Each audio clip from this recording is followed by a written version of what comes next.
Good afternoon, and thank you for joining us today. I'm Corey Pierce, Marketing Director at ChurnZero, and I'd like to welcome you to our webinar titled Customer Education, the Secret to Scale in Customer Success. Before we get started, I'd like to remind you that we are recording this session, and a link to the recording will be available approximately 24 hours after the webinar. Throughout the presentation, you are welcome to submit your questions via the question and answer box, and our staff will try and answer them as we go. We will also be conducting a few audience polls during the webcast and encourage you to participate when prompted. And lastly, we will have a Q&A portion at the end of this webinar where we will address as many questions as we can during that time. Now I'm pleased to introduce to you our presenter. Today we have Adam Avramescu, who leads customer education at Checkr and is founder of the Bay Area Customer Education Meetup. He was previously a customer education leader on the customer success team at Optimizely and has created scalable education programs in industries ranging from marketing and financial tech to nonprofits and higher education. And with that, I will turn it over to you, Adam. All right. Thank you, Corey. It's great to be with you today and great to be working with everyone who's on the line. So good morning if you're in Pacific time, good afternoon if you're in Eastern time. Let me pull my screen up and we'll get started.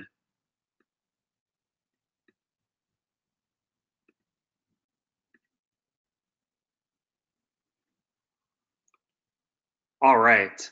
So first of all, just a quick introduction to the material and to who I am and who Checkr is. I know we don't want to spend too much time talking business before we get into the meat of things, but I've been in customer education essentially my whole career. I've worked with customer success teams, I've worked with services teams, I've worked in customer education in a lot of different formats. And now I'm doing customer education at Checkr, which is a little different because we're in the background check space. So we're a technology-enabled background check solution. And what we're trying to do as a company is help make background checks more consistent, more compliant, faster and fairer. So we're really trying to help build a fairer future for candidates while helping the businesses that we work with stay more efficient. So for us, customer education is a little more than just doing product education. It's really about helping manage change in organizations. So as we get started, let's think about the typical journey for customer success at an organization. And this is a story that many of you probably already know. In the beginning, customer success arises organically. Your company might just be a few people, but somebody has to answer all the questions that start coming in as you have more customers come on board. And that person might provide a lot of white glove service. If we're being candid about it, it's probably also pretty reactive service, but that person is also going to know your product front and back. And by having a lot of conversations with your customers, will know them front and back. Then you move into the growth stage. So you start bringing on more customers, you start hiring a few more employees, and now you start to have a team. You start to maybe differentiate a little bit between someone who's doing a customer success manager role and someone who's doing a customer success or support representative role. One's managing the relationship, one's managing renewals, and the other one is managing support and questions that are coming in. And so you continue down this path, and before you know it, you have a small army or even maybe a big army of people who are dedicated to renewing and supporting and serving your customers. So I think we have to ask a question at this point. How mature is your customer success team? What stage are you at? So I'd love to open this up and make this an interactive session. I'd love to hear from the group, what stage are you at? Are you just getting started? Are you growing and building your process? Are you already a pretty large team? Do you have that small army or a big army? Or are you at the point where you're really mature and you're scaled already?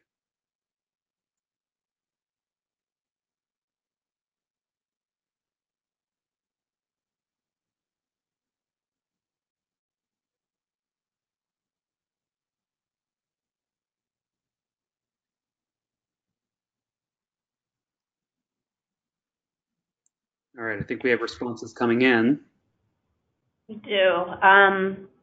We have about 85% that's voted, so I think I might go ahead and close the poll now. Let's do it.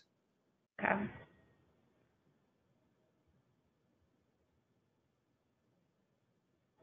And you can share the results. So it looks like most of everyone's growing and building their process.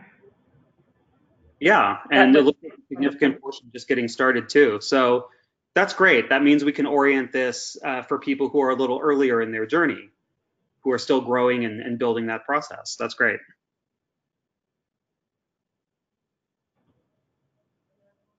All right.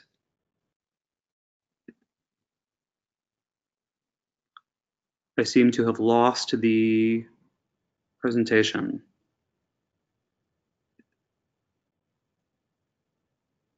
Sorry, everyone. We'll just pause the screen share and just give me a shout when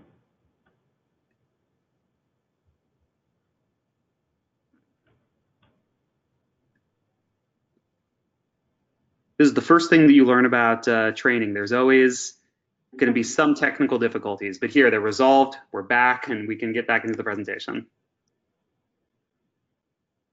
All right. Are we screen sharing again? Yep, you're going. Right. Okay. So the way that we start to think about it as we build programs, and especially for those of you who are in the growth stage, is you may have heard of this 3-pillar model. You have CSMs who are really responsible for managing those relationships. They might own adoption, they might own renewals. You have a support team who's primarily responsible for asking questions and resolving issues. And then you might have even a services team, maybe one that's focused around implementation, maybe one who's doing change management or consulting, and really just who are doing the custom engagements and custom work. But you might notice that not all of this scales as you start to grow, because the people who are doing that individual work can't necessarily keep up with the workload and the demands of your customers, and they might not be able to focus. So all of a sudden, your 3-pillar model starts looking a little bit more like this. So with your CSMs, you find that they're individually and inconsistently training customers, and that ends up taking up a lot of time and a lot of focus. And as they onboard new people onto existing accounts, they have to drop everything and start training customers again. Nod your head silently if this applies to you. For support teams, you might end up in a position where your customer contact rate starts spiraling out of control. You have a lot of basic and really easily answered questions coming in, and not a lot of way to deflect that. Maybe you have a help center or something like that, but it's not getting a lot of traffic, and you're still getting a lot of those basic questions coming over and over. And then in the services world, services kind of become the de facto trainers, because if they go on site to do an engagement with a customer, or if they're handling a customer's implementation, the customer is asking them for training. So what happens is the actual enablement work with your customers starts to get hidden in other people's jobs. And in doing so, it dilutes their focus. So you end up with a lot of customers and a lot of training activity, but not a good way to actually maintain control over it. So I think what's happened is you've grown, but you haven't scaled. And this is a key distinction to make. Growth is just getting bigger. Scaling is being able to keep up with that growth in a way that still provides a high level of quality. So this is what I really want to think about for a customer success team today, is how do you grow and scale? You go through some stages as you do that. And I like to use the maturity model framework as a way to think about that. In customer success, we love using maturity models with our customers to help them understand where they are and where they're going. So take a look at these stages and see which one you think might apply to you. Are you in a stage where your focus is really reactive? Maybe you have some basic documentation, maybe you have a few FAQs out there, but really your customers are being served with lots and lots of manual love from your CSMs and your support teams. Or are you a little bit further? Are your processes a little more repeatable? Maybe at this point you're not reacting, you're focused a little more on churn fighting and really making sure that you can get those renewals. So you might have some processes built out a little bit, onboarding training decks that are a little more consistent, but you still have CSMs delivering them manually every time. They're doing some repeated sessions. Maybe you have a webinar that occurs periodically. Maybe you have a knowledge base that's a little more defined. Once you move past that, you can start to focus a little bit more on growth and expansion because you're not worried about churn fighting as much. So at this point, you might have more structured education programs. You might be able to tie them to key metrics and milestones like adoption or renewal or time to first value. You might have self-paced content that's available to your customers so they can start to learn on their own time and that CSMs don't have to deliver everything manually. Finally, you might be at the stage where you're really optimizing and your focus is on customer lifetime value and maturity. So at this point, you can educate customers at scale throughout their life cycle. Education gets woven into different surfaces like in product. And when you do deliver custom programs, you deliver them intentionally so that they drive value or even generate revenue for your business. So here you can see there's a long road between that having grown without scale and really being able to scale and optimize over time. So I'd like to ask you, where's your team's focus? What are you focusing on right now? And this will help us tailor the session even more.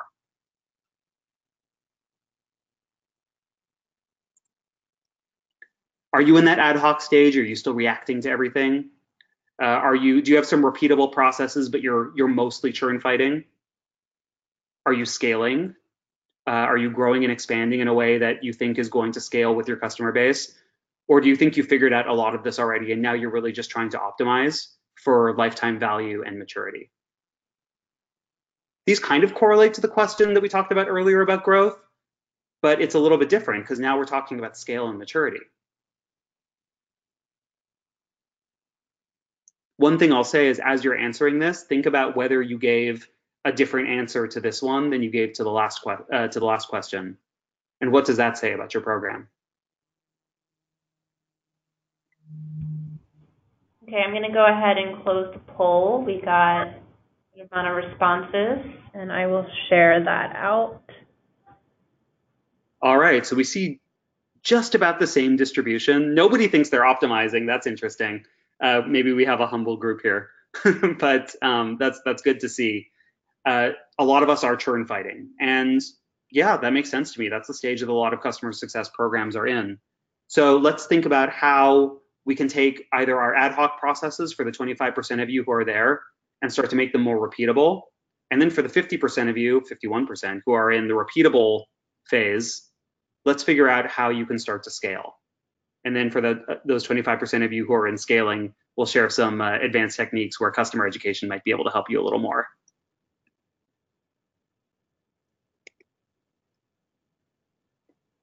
All right, so when we think about that customer journey and we think about the goals that we're trying to achieve through them, typically this is what we're looking at. This is the customer's path to value. If they onboard well, then they start adopting the product. If they continue to adopt the product over time, then we're going to retain them or they're going to expand over time, ideally.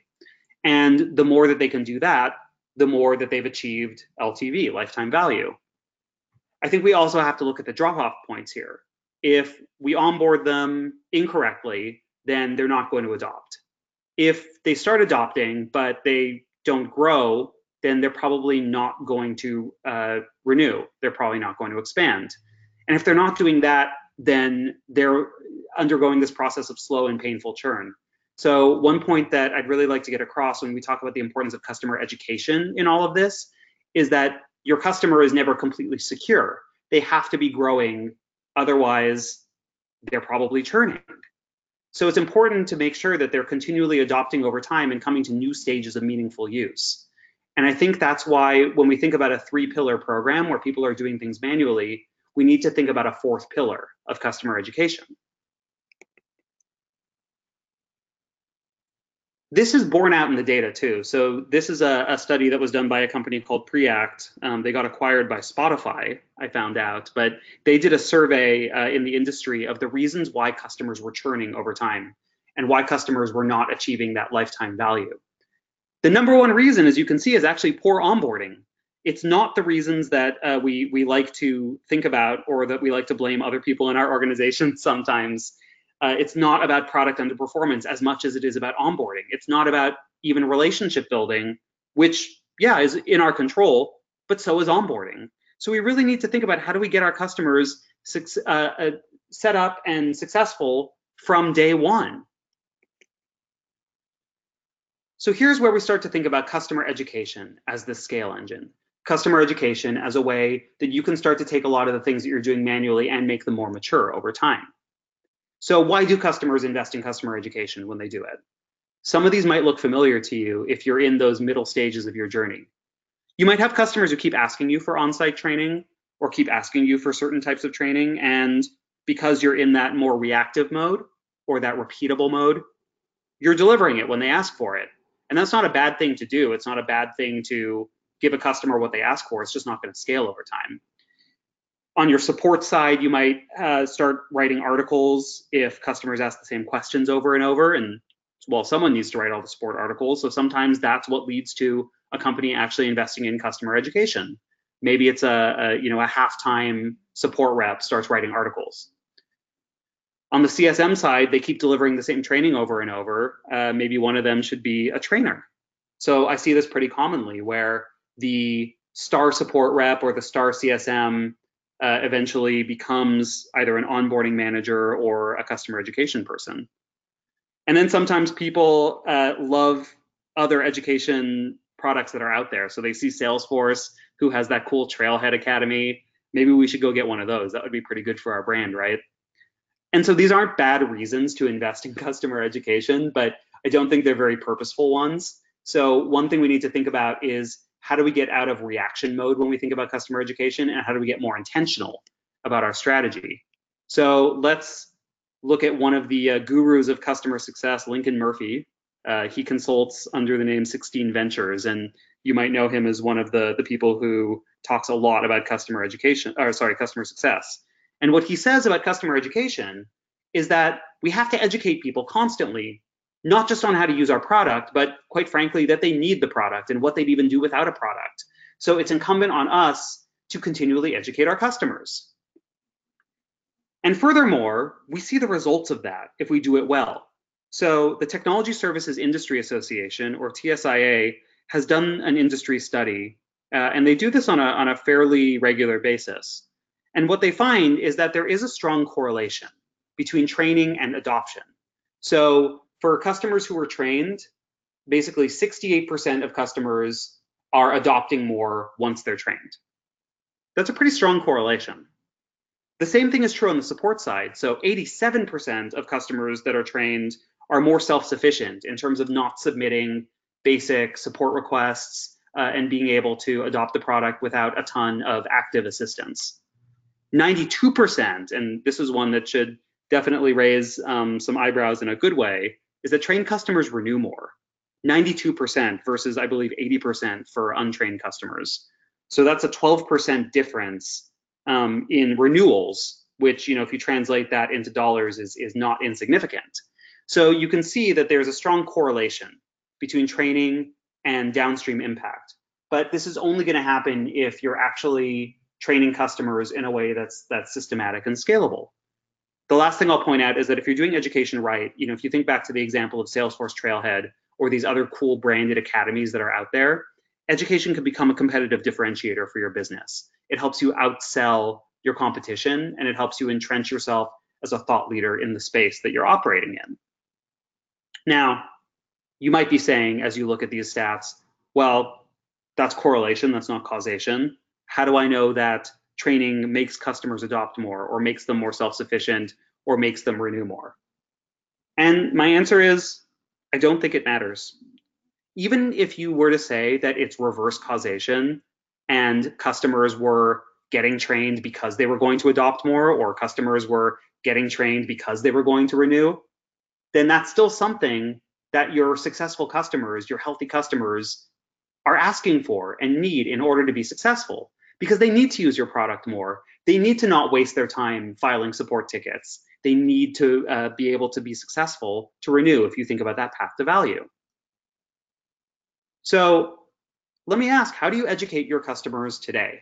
There are lots of ways you can do it, and we'll talk about some ways that you can do training if you're not doing it today. But let's find out how you educate customers.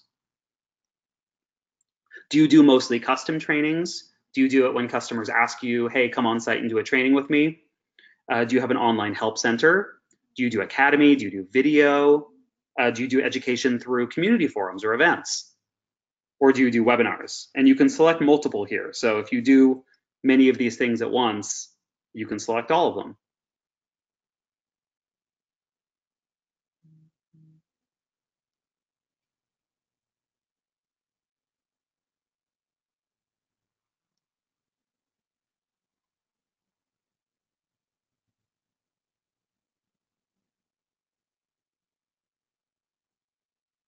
I'll say as you're filling this out, don't worry if you're not selecting many of them. It's not always a more is better scenario.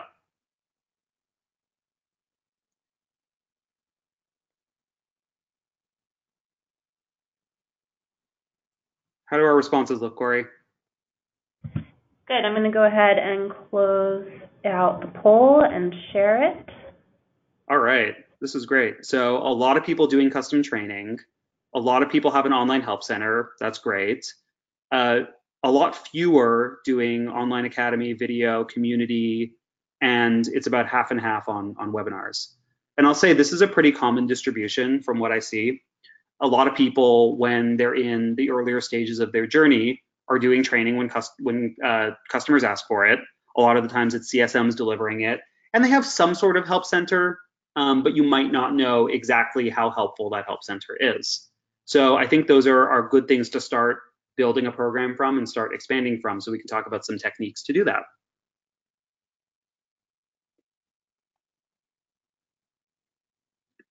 All right. So as you start thinking about building customer education and doing it in a way that is scalable so that you don't have to have CSMs diluting their focus by doing constant manual trainings, and you don't have to have support reps answering the same questions over and over, I think one framework to think about from a training perspective is how do people actually learn? So I want to share with you a model called 70-20-10. And this is basically an analysis of how much time do people actually spend learning in different ways. So the fact that so many of us have invested in doing onboarding trainings or custom trainings for customers, that's great. But one thing that I think is eye-opening for a lot of people is that training itself is really only about 10% of how people learn. Now, it's a pretty critical 10%. So for instance, when you're onboarding for the first time and you want to figure out what's my path to value, how do I go from 0 to 60 with your product, you probably need a training to achieve that. But most people aren't coming back to formal trainings on an ongoing basis. So if that's all you have in your program, you need to start thinking bigger about it. 20% is social learning, so that's learning with other people. That might be other people in the customer's organization. So new people come on and they ask the more experienced person, hey, how do you do this? Or it might be done through community forums and other places where people are discussing your product. But a big whopping 70% of it is experiential. They're learning on the job. And you can validate this. Think about the last time you learned how to use a product. How much time did you spend in formal training versus asking other people versus just trying to use the product and it either worked or it didn't? And if it didn't work, then maybe you went and got some help. So when we think about building customer education programs, as we get more mature, we need solutions that address the 70, the 20, and the 10. But I actually think it's important to think about them by these percentages. So 70% of how people are going to engage with you a lot of the time is through knowledge. So help centers, knowledge bases, things that are really easy for customers to access, and in-product help. There are very few better ways to educate a customer than putting it right in front of them in the product. So if you haven't already made friends with your product managers and your product team, start thinking about how you might be able to better educate customers as they're using your product. Communities are really important for social learning. Not everybody does them, and we just saw that in the stats. But if you do use communities, it's a great way to help customers collaborate and share best practices. So it's not just about using it as a support forum, although it is great to have your support reps in the community, because if a support rep answers a question there once, then it's going to be much easier to find that answer in the future. And then finally, training is still important, right? There is that vital 10% where people are going to want to go through an online academy, or they're going to want to get certified, or where a custom training actually is important. So customers are going to ask, of course, for formal learning paths or formal ways to validate their skills. You can't just say read the whole knowledge base. So at Optimizely, we really focused on accessibility. So this is my previous role. We built something called the Optiverse. And this was a portal where we made all three of these components really accessible from one another.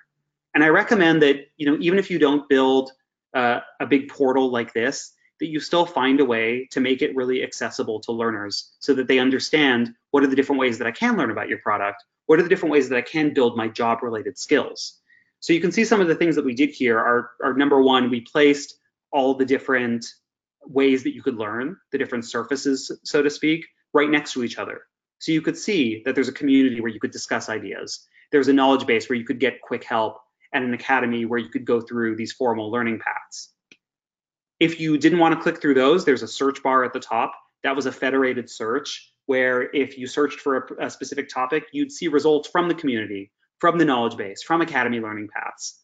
And then finally, that sidebar that you see that has the community, knowledge base, academy, and support, that was persistent. So wherever you went in the Optiverse, you would always have that sidebar and that top nav, so that it was always easy to switch between the three if you needed to. All right, so that's one principle. Even if you're not making it accessible with something like that, find ways to give your customers access to your learning. Number two is make it clear. So here's an example from Checkr. This is the learning center that we're currently launching. Now, we're a lot earlier in our journey at Checkr than we were when I left Optimizely. We're a newer company. But one thing that we thought we could do was make it really clear based on your role, how can we help you onboard in a really straightforward way? So here, you actually see the 4 basic roles that are involved in the background check process. So you might be a recruiter or a requester, someone whose job involves ordering a lot of background checks and following candidates through them. You might be an evaluator or a reviewer. It's also called an adjudicator sometimes. They're the people who actually make decisions about background checks.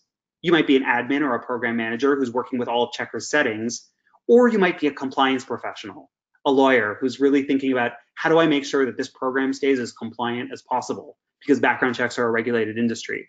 So the exact nuances of those roles aren't important if you're not in the background check business, but what you should know is that we wanted to remove a lot of choice, because the more choices you introduce, oftentimes it's harder to select the path to go down. So we wanted to make it really clear where you should go. And then finally, make it contextual. So I talked about the importance of in-product education, and this is an example from Optimizely, where we built a lot of in-product help. So you could see that when you started, there was a guided tour, and we actually were able to customize that guided tour a little bit using account-based marketing data that we were importing. So we knew, for instance, coming in that you were a B2B company or an e-commerce company or one of our other key verticals, and we could contextualize this a little bit to you. So your onboarding would have some tips for B2B companies, and you would get different tips if you were coming in as an e-commerce company. And you knew this because you were logged into Optimizely's product, so we knew which industry you were in. We were also able to offer some contextual help guides and a step-by-step onboarding.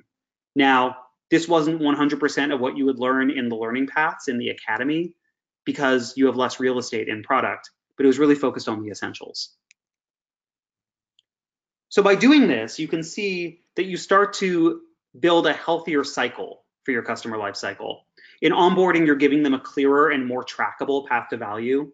So especially as you start to build more of an online academy or self-paced options, one thing that's really important is letting the customer know what their progress is. What have they completed, and what do they have to complete in the future? It's something that's really hard to do if your CSMs are just doing manual onboarding. For adoption, as time goes on, you can build more awareness of value. You can start to put in more cues for things that customers should adopt over time. And that's things that you can do either by putting in advanced learning paths into an online academy.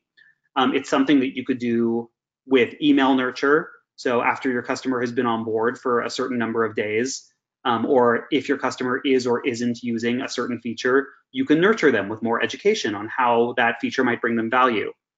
And then even beyond talking about value, it's important to talk about industry best practices. So again, how can we not just make them good at using our product? How do we make them better at their job? And this is where things like certification programs or industry-focused help articles or blog posts or white papers might be more valuable as well. So what's your biggest scale need? Let's open back the polls.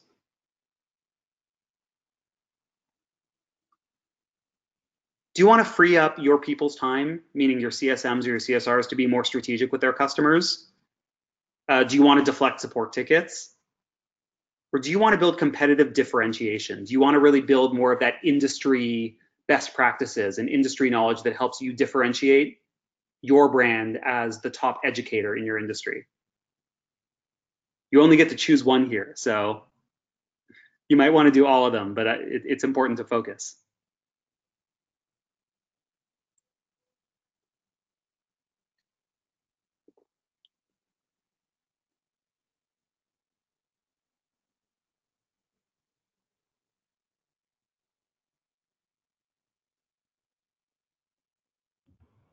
I think I'm going to go ahead and close the poll. I think there's a clear winner in this one.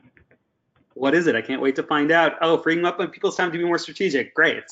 So again, I'm actually a little surprised by this. I was expecting to see a little bit more deflecting support tickets, but I think it makes sense given that we have a lot of CSMs in attendance that they're probably more focused on being able to strategically manage accounts. Okay, great.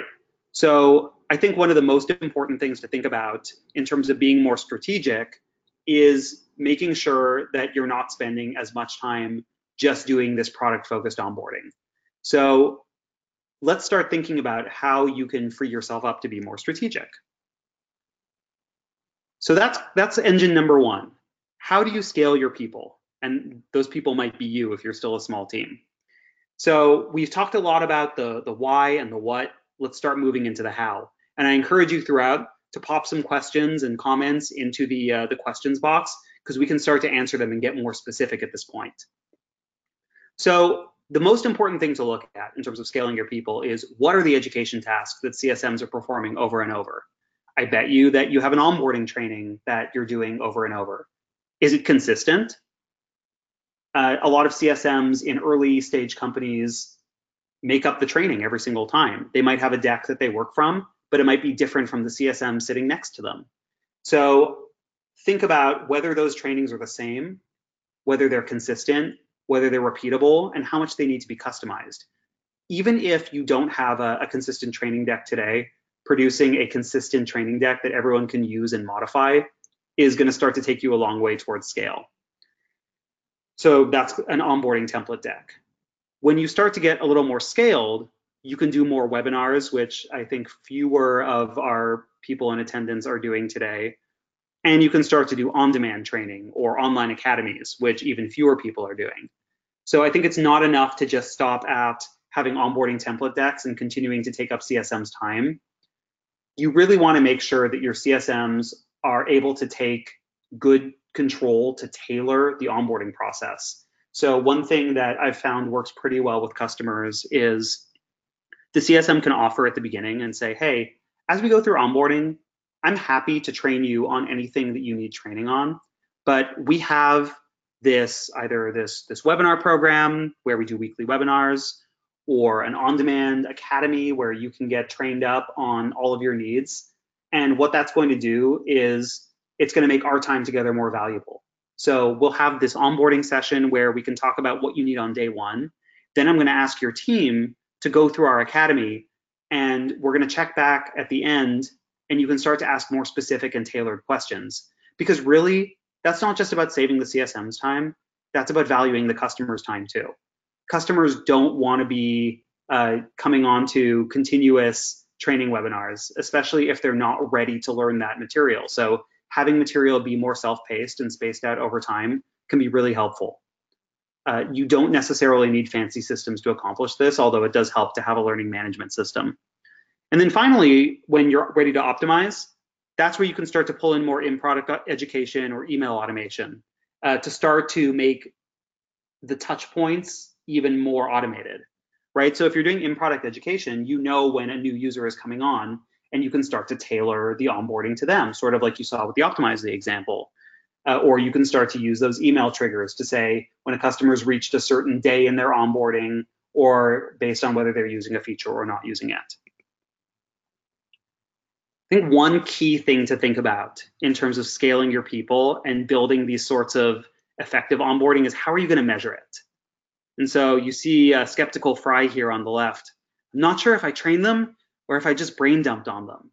So one thing that I really hope you'll take away from this is that I think a lot of the way that we get training wrong is when we expect our CSMs to just tell the customer everything that they know about the product, and we call that training.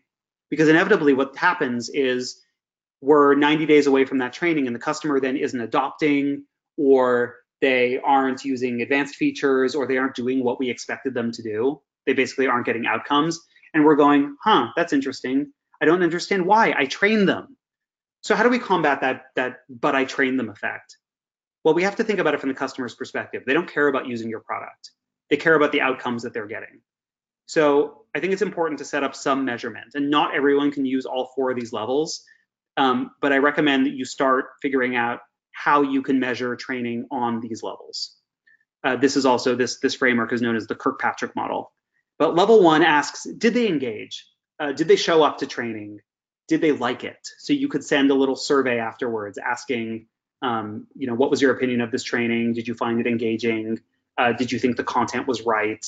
What else would you like to learn in the future? And this helps you continue to customize onboarding as time goes on. So maybe they engaged, maybe they liked it, but did they learn anything?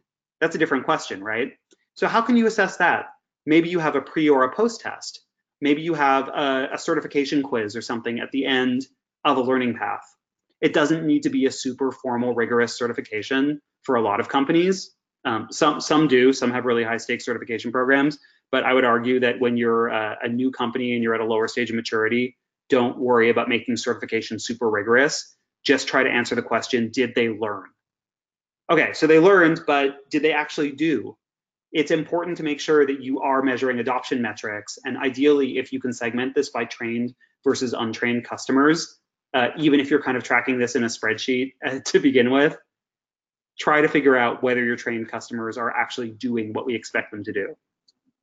And then finally, level 4 is, did they achieve their desired outcome? This is the question we should always be asking as customer success professionals. So it's not enough to say, are they adopting or are they applying the skills that I trained them on, but did applying those skills actually lead them towards the outcome they wanted to achieve as a business? And I think this is important to revisit in your QBRs. All right, scale engine 2. Let's talk about support, which not as many people cared about, so we can run through it pretty quickly. So here, you want to figure out what questions do your CSMs or support agents answer most often. When you're filling those first documentation gaps, one thing I think you can do is think about it in terms of the Pareto principle.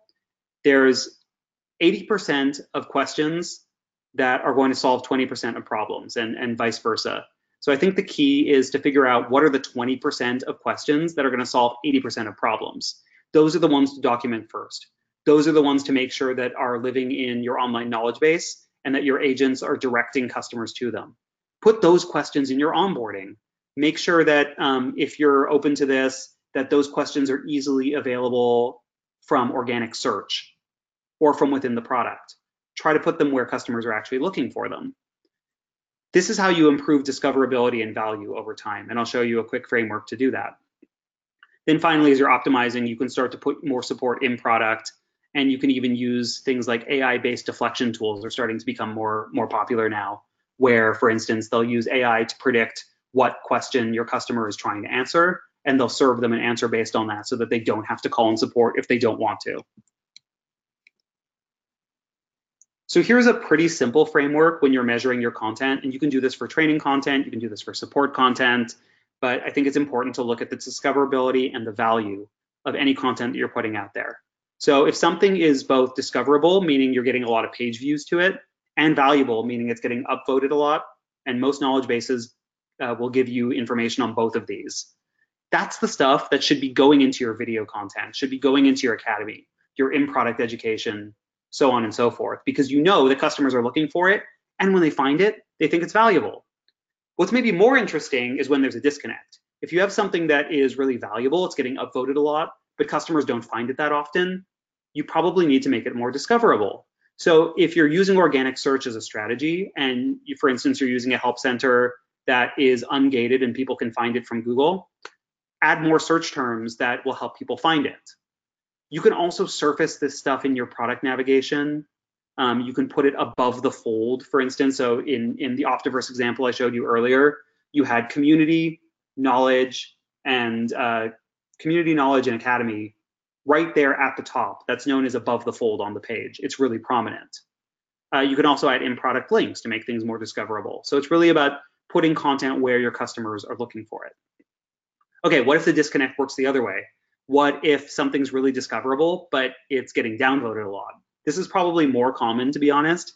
And here's where I recommend auditing those articles or those pieces of content on a regular basis, because you're going to find areas for improvement. And whoever you have working on customer education, have them work with your support reps, have them work with your CSMs to really flesh out the why behind this, because they're going to know whether that information is correct or incorrect, or whether maybe the reason that the article is getting downvoted is because there's a product bug or something like that. It's not always just because the article is poorly written. And if something's neither valuable or discoverable, just get rid of it. It's okay. You can kill content. Okay, finally, scaling your brand. So this is something you start to think about, I think, as you get more advanced, but it is something you can start thinking about even from an earlier stage. So in terms of increasing the brand value of your education, think about this question that I brought up earlier. Are you educating customers just on what to click in your product, or are you helping educate them on the broader space, industry best practices? So when you're at that repeatable phase, consider just starting with the why. Instead of just getting into all the content and presenting everything that you think is important for your potential customer, that's going to overload them. Don't do that. Start with the why. Think about why this thing is actually going to be important. So, for example, we produce these videos at Checkr called the Checkr Check-in, and they're really quick videos. They're less than 5 minutes, and we always start them with a little bit of why. So if we're asking you to use a feature in the video that automates your adjudication principles a little bit, let's talk about why adjudication is important. Well, why is it important? It's important because you're actually making decisions about real people's employment. So let's tie it back to that story. That's a little more engaging than just starting with, today I'm going to talk to you about this feature, and then talking about that feature for 30 minutes. As you start to get more scalable, you can start to do more industry-focused courses. You can also do more community campaigns. So if you have a community manager, they can start to generate more activity around your space, where maybe they have experts or partners or other people that would be valuable to your customer base to talk about what they do and how they do it. So at Optimizely in our community, we used to have conversion rate optimization experts and experimentation professionals from some of our biggest clients come in and share what they knew on the community forums. Sometimes we would even have executives at our company come for open Q&A. And then finally, as you're optimizing, you can start to get into industry certifications and fully branded programs. Things like you see here, Salesforce Trailhead, that's a great aspirational program. And in fact, this week, Dreamforce is going on here in San Francisco. And if you go to Dreamforce and you walk around a little bit, you'll notice that a lot of the theming for Dreamforce is based on Trailhead. It's based on their learning portal. So Salesforce as a company is making a really strong commitment to their branded education, so much so that it's the theme of their entire user conference. That's pretty cool. It creates an unfair advantage for them in their space. Focus on the customer experience. Really make sure that you're using strong user experience principles, because your brand is going to resonate more if you're presenting in a polished way that really resonates with the learner. So the example I have here is Asana's guide. Here, they show in a really clear way, based on the need that you have for your team, how you can start to learn not just how to use their product, but better techniques for collaboration. And then finally, at the bottom, HubSpot Academy, I think that's another really good example. They make things really discoverable, really structured, and they make everything available in one place. So you can see from that top nav, if you need docs, training, certifications, community, academy, it's all there in one place, and it helps you towards this goal of inbound marketing. So HubSpot, again, is not as focused on how do I use HubSpot as how do I become a better inbound marketing professional. So in doing that, you can't do all of these things at once. We've talked about a lot of really aspirational stuff, so we can start to trim it back to what can you start with today. But if you're doing this right, you're going to start to see the results. You're going to see fewer tickets after onboarding. You're going to see higher adoption from your customers. We saw that 68% stat.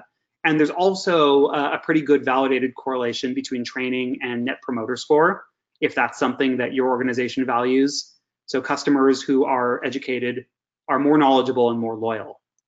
And you're going to see that impact on lower churn and higher customer lifetime value.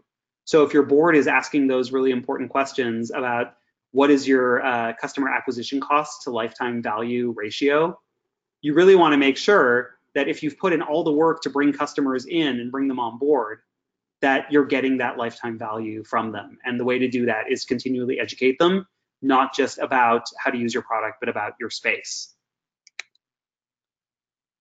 So I'm going to open it up now, and I'd love to answer any questions you have, but if you're feeling inspired after this training, or sorry, after this webinar, I think of everything as a training. I'm a training professional.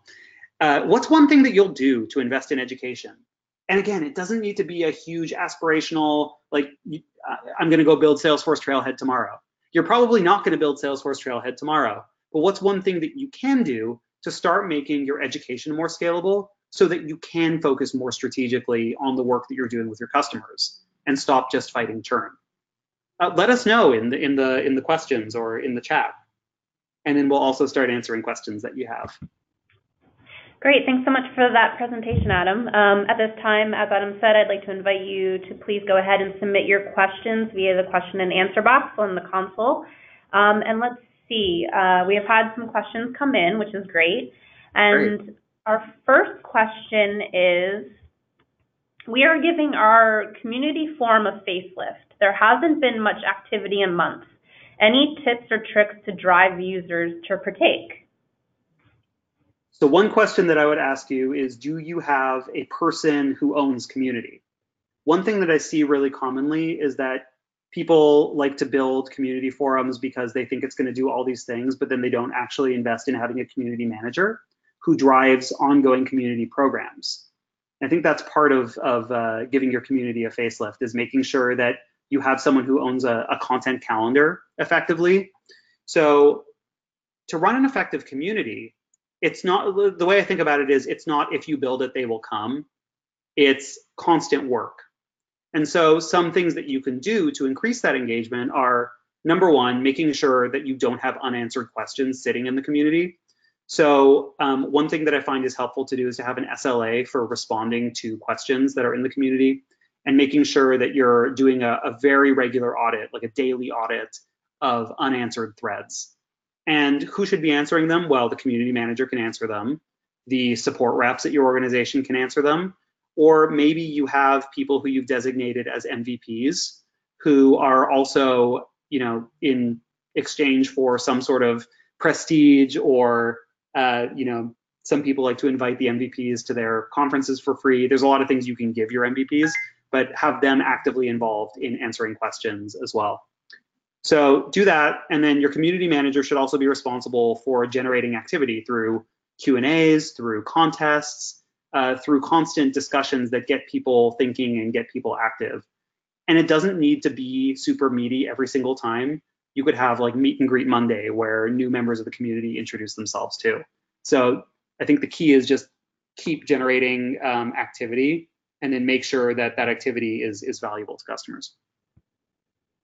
That's a great answer. So our next question is, how do you avoid overloading customers while still providing them with all the knowledge they need to know about your product? Ooh, overload. So one of the best things that we can do in terms of content, I think, is prevent cognitive overload. And that's something that I think about a lot as a training professional. Because a lot of the times, if we're the subject matter expert, our inclination is, oh my gosh, I know so much about this product, and I'm just going to open up my brain and I'm going to take it and I'm going to jam it into the customer's head. And that's a pretty faulty way of thinking about training. So think about that 80-20 principle again. What is the thing that you actually want customers to be able to do as a result of taking your training? And that answer might be a little different based on customer segments. It might be a little different based on customer life cycle. But until you can answer that question really solidly and really clearly, you're probably going to do the type of training where you are just brain dumping. So one thing that I recommend using, if you're not using them already today, is learning objectives. And so you might know learning objectives as the thing that comes at the beginning of a training when you sit down to take it. And it's like, the learner is going to be able to do the following things as the result of taking the training. And it's like, understand the product, or answer common questions. And in my opinion, those aren't very good learning objectives because they're not really measurable and they're not really important outcomes for a customer. So really, really, really spend the time defining what are the few things that are most important for the customer to be able to do as a result of training, and start being really active about cutting other content out of the training so that you're not overwhelming the customer. Everything should stem from solid learning objectives. Got it. We have another question that came in and says, do you feel like customer success and support should be working closely together or as two separate entities? I'm a big fan personally of the 4-pillar model of customer success, where CSMs, support, education, and services are 4 pillars of a customer success team. It's something that you see some companies do. Not everyone does it. Some of them, have their teams siloed. But yeah, I'm a fan of actually having them report into the same, essentially the same chain, if possible. If not, then you should be connected at the hip because you're probably getting a lot of the same feedback from customers. Yeah, I think that's right. We have a question that says, my software changes pretty frequently. How do you go about keeping up with all the updates in terms of customer education? This is one of the most common questions that I hear, actually. I just said, go out and get more mature and start building all of this self-paced content. And the thing about building self-paced content you learn is once you start doing videos and e-learnings and all of that, then all of a sudden your content starts to go out of date when you change the product. And I would say there's a few things that you can do to help with this. One is, if you're following that principle of don't just educate your customers on the product, educate them on their jobs, then you should actually have a fair amount of content as time goes on that is not product dependent and is not based on just screenshots of your product. So when you start building content, really think about how much of your content is going to be conceptual, and how do I build a program where the core of it is not just walking through every screen of my product. That will also help with the cognitive overload question that was asked earlier. The other thing that I would say is define a threshold for the times when you do show your product, because I think sometimes people get really anxious about minor changes to the user interface. And by people, I mean the people making the content, but like customers don't actually care. If your UI looks slightly different in a video than it does when the customer is actually using the product, I'll tell you that, at least in my experience, very few people are scrutinizing the video side by side with the actual content, or sorry, with the actual product. So have a threshold, define what you think is a significant change that would actually prompt you to update your content, but don't do it every single time there's any minor UI change. The third thing I would say is, if you start making a style guide for your content, and this is especially true for help centers, but also works for any training you do, be really careful about how you describe your UI in writing. So for instance, in a help center article, I could say, click the button that says campaigns, or I could say, click the blue button in the upper right that says campaigns. Well, if you say click the blue button in the upper right that says campaigns, then I guarantee you, you're going to have to update that content again a lot sooner than if you just say click the button that says campaigns. That makes a lot of sense. I have another question that came in, and it's kind of a two-part question, but kind of around the same thing. So the question is, how do you convince the product team to see the importance of in-product help so they can commit resources to it? And then the second part is, how would you go about selling the concept of customer education to the C-suite? Okay, these are good meaty questions. So every product team is different. I think it depends how intrinsically motivated your product team is to educate customers, but I'm guessing if you're asking this question, then maybe they're not. Think about how your product team is goaled, first of all. So A lot of product teams are just gold on what features they're releasing, but some are actually gold on product adoption. If they are gold on product adoption, it makes it a lot easier because you know that customer education and customer adoption have that really nice correlative effect. I think another way to do it, though, if your product team does not have goals related to adoption, is to start working with your product design team a little more. Because I find a lot of the time product designers are really kind of intrinsically interested in how customers are motivated to use the product. And a lot of the time there's this misconception where product designers think, oh, well, if we have to put education in there, then that means we didn't design this beautiful, clean, intuitive UI. And I think one thing to start working on them with is show them examples of really good customer education, especially in product education. Slack, for instance, has amazing in product education. They use their product to teach you their product. And it doesn't feel super clunky. It feels like part of the onboarding experience. And so I think one misconception to start to dismantle with them is that customer education or in product education is only necessary if you have a deficiency in your UI. Customer education actually helps customers get value on top of what's already kind of obvious in your UI. For the C-suite, I think starting from that CAC LTV ratio is a good way to start, because one thing the board is asking the C-suite about is, how do I know that all the work that you're putting in to acquire customers is that you're achieving ROI in terms of the lifetime value of those customers? And so if you start to backtrack from there, you ask, well, what promotes lifetime value for customers? Well, we get lifetime value when our customers renew before they've churned, right? Or sorry, renew before you've gotten ROI on the cost you spent to acquire them. So how do we get them to renew? Well, we get them to adopt. How do we get them to adopt? Well, we have to educate them. So I think that's one way you kind of backtrack. And you can do some projections on this if you want. Like you can make some assumptions, for instance, on, hey, you know, I've seen that 68% stat for adoption. And if today we have, I don't know, I'll just make up a number, like 40% of our customers after onboarding reach first value on the expected time frame. I think if we were to invest in a more formal customer education program, that we could actually boost that number. And that would increase our renewal rate. So you can start to project this out a little bit. And I think it's okay to make some assumptions if you don't have a customer education program today, because you know that you're figuring some of this out for the first time as an industry, or sorry, as a business, but there's industry data that backs up the correlation between customer education and adoption and renewal. So try to project some of those things out. See what would happen if you could raise your renewal rate by 12%. I bet you that would make a big difference. One final way, I think, to get the C-suite's attention around customer education is that competitive differentiation point.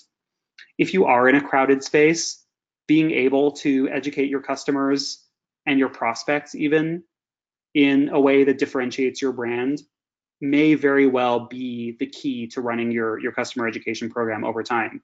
In fact, I see some customer education programs that report into marketing, not customer success, for that reason. Interesting. So I think we're at the top of the hour.